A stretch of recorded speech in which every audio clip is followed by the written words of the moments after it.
الخير على متابعين جريدة الدستور في كل مكان. نحن اليوم في مركب مصر الكبير بالتحديد في قاعة مركب ملك خوفو. النهارده حدث تم بدء فيه تركيب مركب ملك خوفو الثانية، ونستعرض ده مع دكتور رئيس الزيدان مدير عام الترميم ونقل وسائط المركب الكبير. عايزين نعرف النهارده ايه اللي حصل في المركب اللي حصل. هو زي ما حضرتك تابعت معانا النهارده وكل الساده الصحفيين ووسائل الاعلام، النهارده كان بدايه تركيب القطعه الاولى الخاصه اللي هو البوتوم بلانك او بطن المركب في تجربه حيه امام الصحافه وامام الجمهور، وهذه التجربه سوف تستمر يوم بعد يوم، ان احنا بنركب كل يوم قطعه خشبيه من المركب الى ان نكتمل بناء المركب في 4 سنوات.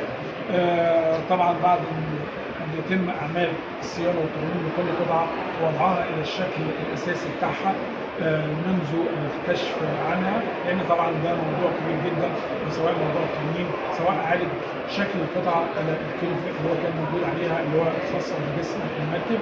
فطبعا ده مشروع مصري ياباني مشترك بيتم العمل عليه منذ 2011 في رفع الأخبار، في أخذ عينات وتحليل وفحوص وتحاليل، في الدراسه التجريبيه، في عمليه الفيسنج في الحفره، الليفتنج للقطع الخشبيه وترميمها ترميم اولي نقلها للمتحف المصري الكبير، وبعد كده ترميمها الترميم النهائي، وبعدين استقرارها وتلميحها على الهيكل المعدني اللي هو موجود امام حضرتك. الفرق بين المركب الاولى والمركب الثانيه؟ هو طبعا احنا لو اتكلمنا عن الفرق، هو الفرق طبعا مش كبير.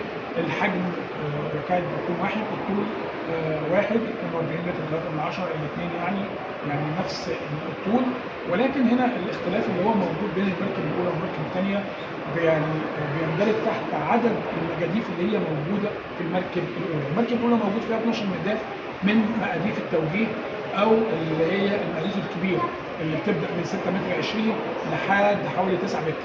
عندنا المركب الثانيه فيها 8 مقاديف فقط مقارنه بالاولى 12 من مقاديف التوجيه الكبيره. المركب الثانيه برضه فيها حاجه مميزه جدا اللي هي 52 مقدار الحجم الطبيعي. دول مش موجودين في المركب الاولى. الاولى 12 مقدار للتوجيه فقط، الثانيه فيها 8 مقاديف للتوجيه، 52 مقدار بالحجم الطبيعي حوالي 3 متر 30.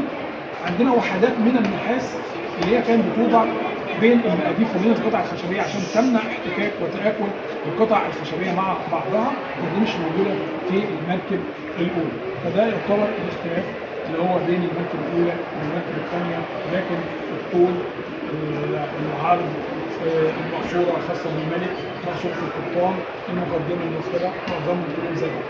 تجربة تركيب الأشكال هل حصلت قبل كده في هو دي تجربة حية بيقدمها المتحف المصري الكبير، تجربة فريدة بيقدمها لأول مرة.